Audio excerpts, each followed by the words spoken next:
Hello everyone, this is Serious Trivia, and today we're continuing with our ChiBi Let's Talk Lore series.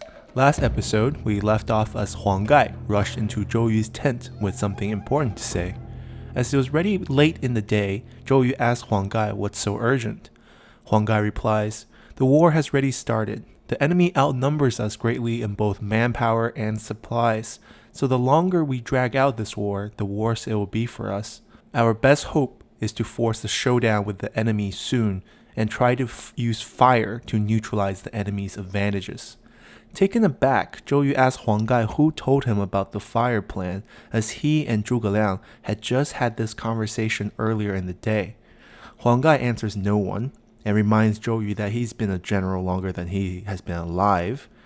Zhou Yu nods as he secretly admires the wit of this long-time general and says, "I had the same idea and have kept Cai Zhong and Cai He around just to trick Cao Cao into this trap. But the plan would be much easier for us to control if we had a spy on their side too." Hearing this, Huang Gai volunteers himself to be the spy, but Zhou Yu cuts him short and warns him that since he is a long-time loyal serving Wu general, the only way Cao Cao will believe that he has turned is if he suffered. So it will require a heavy physical toll. Huang Gai bows down and says, "The Sun clan has taken care of me my entire life.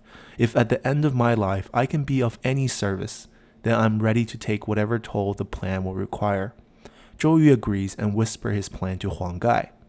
The next day, Zhou Yu summons every general, including Zhuge Liang, for a war meeting. Zhou Yu kicks off the meeting by telling everyone that with winter fast approaching, their best hope is to outlast the enemy. So every battalion is ordered to take 3 months worth of supplies and garrison for the winter. But just as he finished this sentence, Huang Gai cuts in and declares to everyone, "Even if we had 10 months worth of supplies, we will not be able to defeat the enemy by waiting. We need to beat them within this month.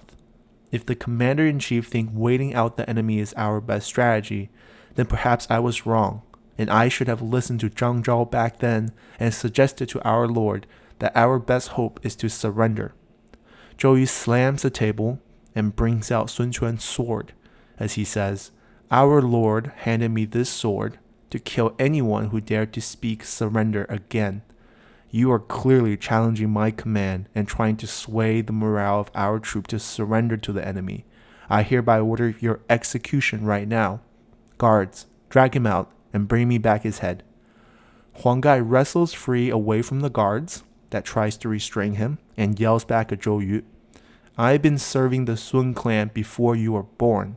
Who do you think you are?" Gan Ning also quickly bows down in front of Zhou Yu and begs for leniency. Zhou Yu yells for more guards and accuses Gan Ning of going back to his pirate's ways and trying to throw a mutiny by speaking in favor of Huang Gai. As guards rushed in with polearms in hand, Zhou Yu orders them to restrain both Gan Ning and Huang Gai. Soon after a small beating, both of these generals are refrained, and all the other generals in the room are on their knees, except for Zhuge Liang, as they begged Zhou Yu to spare Huang Gai's life based on his lifetime of service to Wu. Zhou Yu relents and lowers the punishment to 100 strikes to the back. The guards then strips Huang Gai's armor, pins him to the ground as polearms started whacking down at his bare back.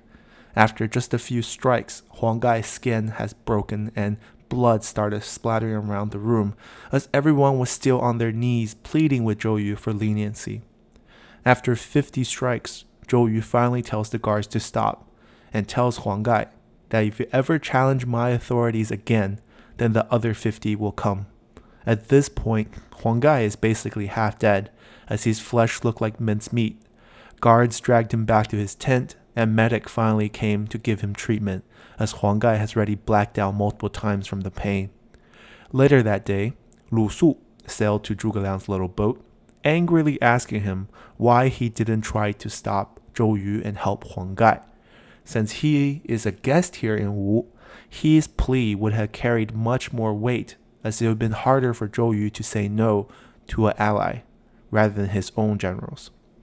Zhuge Liang smiles and says, I didn't want to ruin the play that Zhou Yu and Huang Gai had paid so much to set up. Lu Su thinks for a while and seems to already understand what Zhuge Liang is hinting at. As Zhuge Liang continues, Huang Gai is clearly Zhou Yu's spy, and the only way for Cao Cao to buy in is for Huang Gai to suffer through this physical punishment. Now, all Zhou Yu has to do is have Huang Gai offer a surrender to Cao Cao, and with Cai Zhong and Cai He delivering faulty intel, even the crafty Cao Cao will buy it. Oh, also, please make sure you don't tell Zhou Yu this, and just tell him that I complained about his harsh punishment for his own generals. Knowing that Zhou Yu had finally stopped thinking about killing Zhuge Liang, Lu Su agrees this time as he takes his leave. Next, Lu Su goes to see Zhou Yu to see if Zhuge Liang's theory was right. Lu Su asked Zhou Yu why he treated Huang Gai so harshly, but the first thing Zhou Yu said was, "What did Zhuge Liang think about this?" Lu Su lies and says Zhuge Liang complained about the harsh punishment.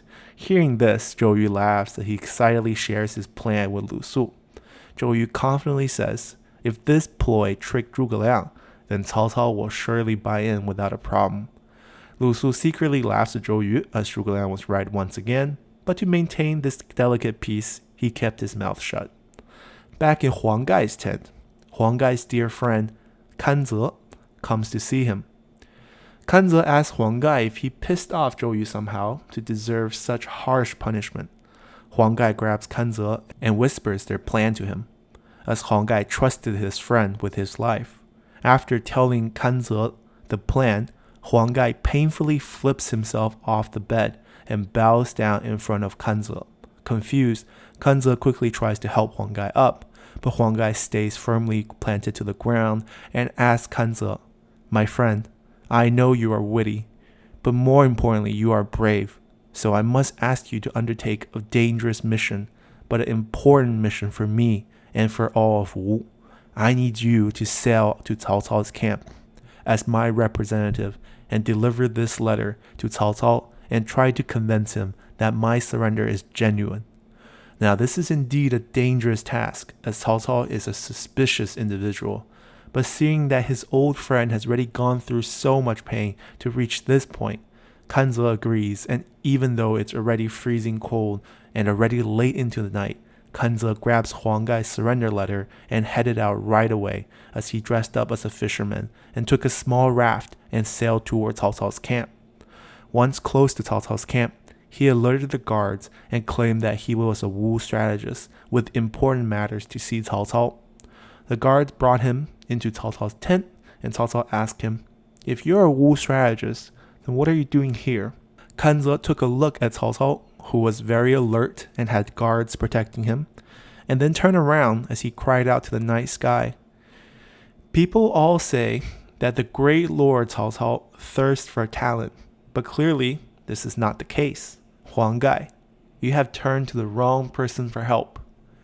Hearing this, Cao Cao, who has taken great pride with his reputation as a talent collector, explains, "We are at war, so it's very reasonable for me to be careful here, as I don't know your purpose."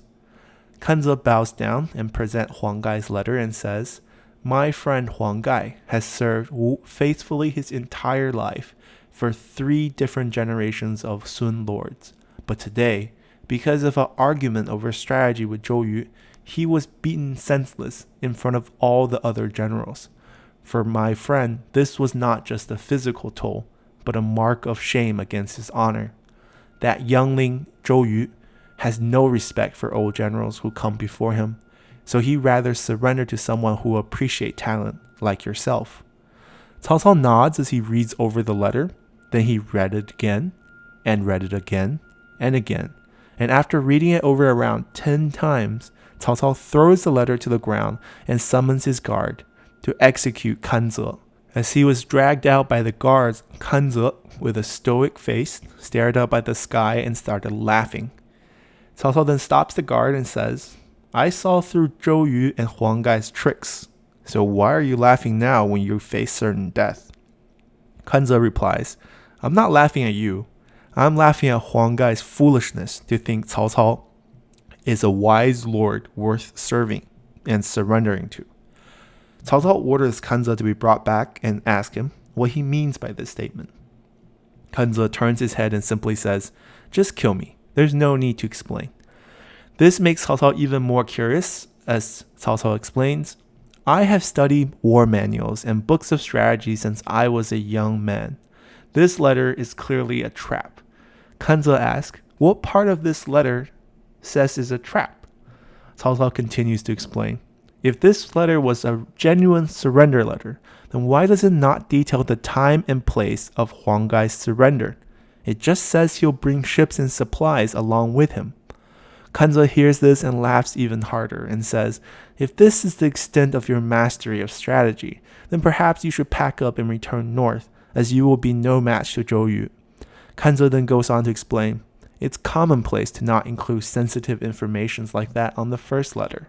On our side, if the letter goes into the wrong hand, then Zhou Yu could use that information and set a trap for both of us.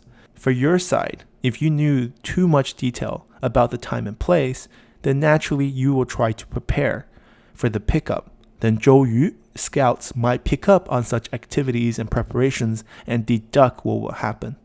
So it's dangerous for both of us to include such information on this letter." Cao Cao thinks for a while, smiles, and says, "I was just testing you. Please let Huang Gai know that we're happy to have him. If the two of you can help us win this war, you will be heavily rewarded after the war." At this time, a messenger arrives into Cao Cao's camp and whispers some word into Cao Cao's ear. Seeing that Cao Cao's face turned into a smile, Kan Ze can guess that this messenger must be from Cai Zhong and Cai He, who are reporting what happened in Zhou Yu's camp today. After the messengers left, Cao Cao asks Kan Ze to quickly return to Wu before anyone notices, and tells him to tell Huang Gai that he is eagerly awaiting for them to join the winning side. To find out how Huang Gai's plan to use his surrender as a trigger for the Battle of ChiBi, come back next time as we near this epic showdown of the Battle of ChiBi.